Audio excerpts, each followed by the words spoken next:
Well, good morning, everybody. My name is Michael, and it's lovely to have you with us on the 3rd of May. How quickly the year has flown by. Well, today we have the theme, Follow the One Who Calls. Taken alone, this theme is extremely bad advice. Extremely bad advice. I say, do not follow the one who calls. Do not follow the one who calls unless the one who calls has a proven track record with you, unless there is, only follow the one who calls unless there is a clear and compelling reason why you should follow them. Well, for example, a truck bearing down upon you. If they tell you to run or jump, then there is a clear and compelling evidence to follow them or their advice. Do not follow them unless you have tested the wisdom of proceeding in the direction which they are calling us into. It's very, very important at this present moment to do these things. In times of uncertainty, which we currently live in times when the anxiety is high, then it is very easy to assess our leaders on the strength of their confidence, or to assess an idea on the simpleness of how it is put to us. A clear black and white choice, a 3-word slogan. These things become most appealing when life is anxious, uncertain. The principle goes like this. When life is good and when I'm feeling content within myself and my situation around me, then I have a certain capacity to think through situations, to consider the comments that people make in a measured sort of way. I have a capacity to explore the underlying components, the ideas of any given situation. I have more energy to study, more energy to listen, more energy to dialogue, and hence more energy to comprehensively evaluate the voices that call me to follow. In times of relative ease, I can weigh up the evidence, consider complexity, embrace ambiguity, hold things in tension, if you like, so my views can become open and generous. My capacity to work through issues become greater, and ultimately my decisions are more balanced. However, when our circumstances become stressful and the anxieties of life are many, then we seek to limit tension in our thinking about issues. We have less appetite for information and less desire for extensive dialogue in decisions. We just want solutions. We just want someone to tell us what to do. It's then when these 3-word slogans most appeal. When fear and anxiety abound, then strong leaders thrive. And sometimes that is good, and sometimes that is extremely bad. Many examples might be given, but perhaps the most common example that you might like to give is Nazi Germany. Very strong leader, much uncertainty in the world, and a people, a nation followed that strong leader to abandon and to ruin. So following the one who calls is a complex issue, and it needs some reflection, especially if we are concerned for a decent society. Hold on, a decent society? Well, what is a decent society? Well, we might all have some ideas about what makes a decent society, but let me outline these 5 things. One where individuals and groups have choice and freedom. one where the individuals and choices of those, where the choices and freedoms of those individuals or groups does not diminish or limit the choice and freedom of other groups, where order, stability, and peace are maintained, where meaning is something to be explored and respected, one where relationships flourish. So to follow the one who calls, we will need to evaluate the one who calls and the direction which they call us into. And to evaluate, we need to have some basic criteria on which to make that evaluation. My 5 points may be a starting point. Perhaps you have other ideas about what is the basis of a decent society.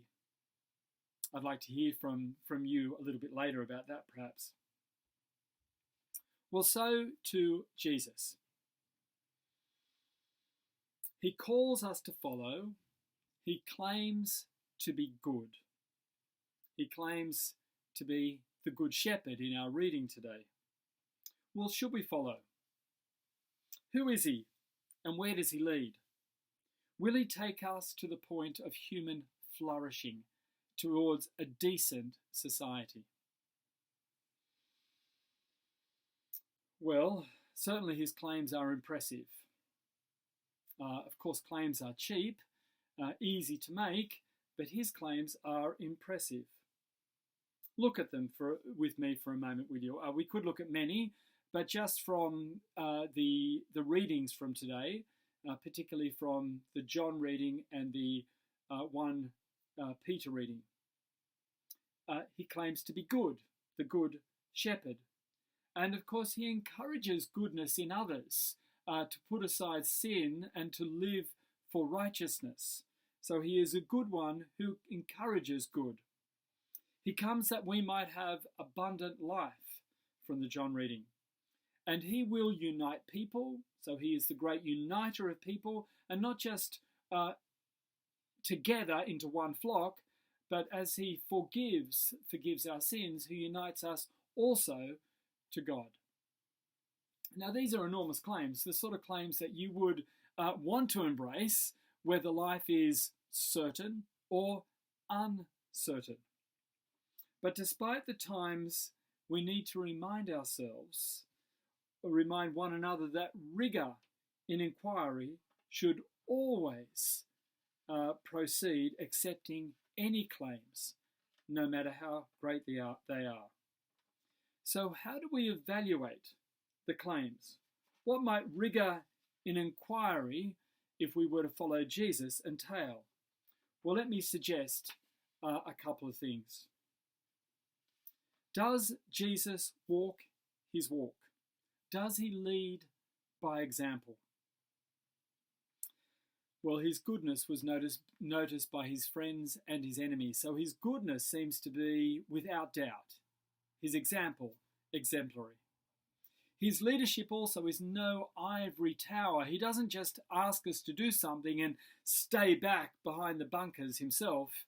He leads by example. He suffers even unto death. John 10:15 lays down his life. He leads by example in 1 Peter 2. And of course, he achieves.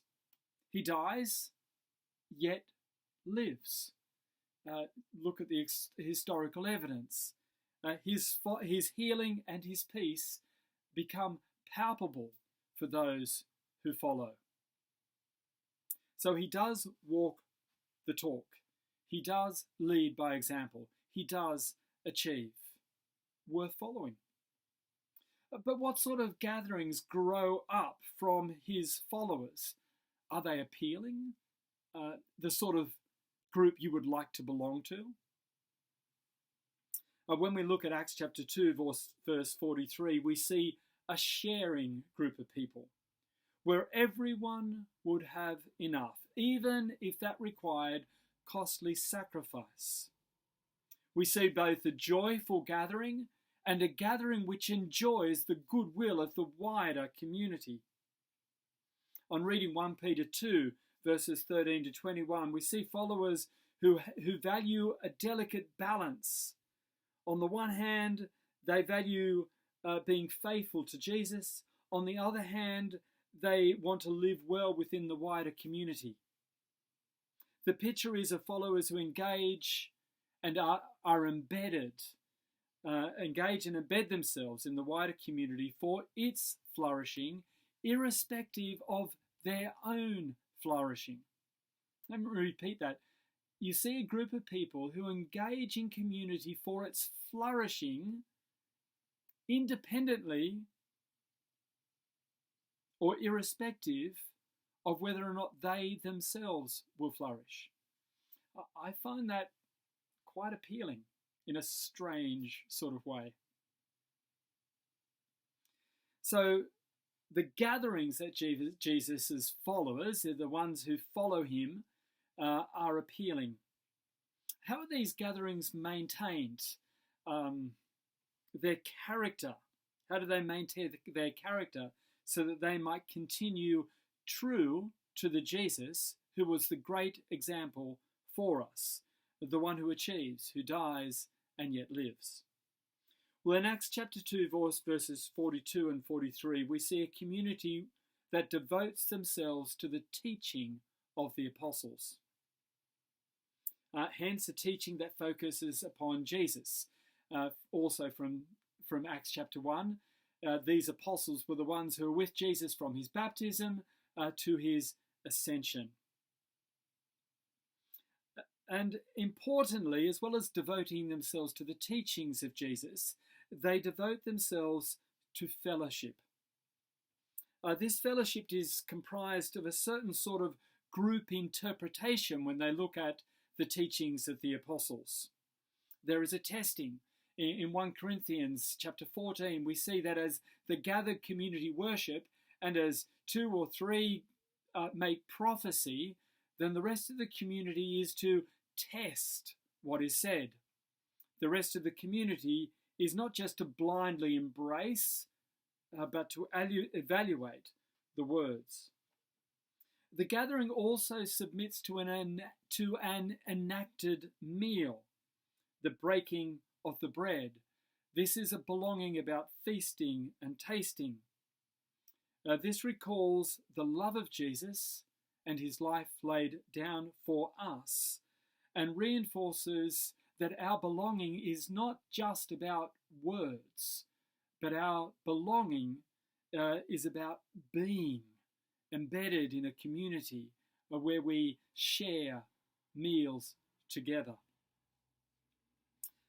I could say more, but I hope the above gives some confidence to follow Jesus, the one who calls. In the uncertainty of our days, let us recommit ourselves to following this Jesus, and not as a glib formula or in a glib way, but a living complex balance of belonging to one another and also belonging to our community. The community in which we live, the wider community in which we live. A following built on the foundation of Jesus expressed in the teachings about Jesus, the apostles, perhaps the sort of thing that you might even see a little bit in our church service that follows, the Apostles' Creed, as a sort of a summary of all that Jesus has done for us. A following which demands a constant rigour of application in a complex world. If we maintain this foundation, if we maintain our rigour, this rigour, then not only will we diligently follow the worthy one who calls, but we might also be well placed to model and inspire a rigour of thinking and a breadth of generosity to others when the complexities of this life threaten to shrink our capacity for careful thinking in the all of our complex and global lives. May God bless you.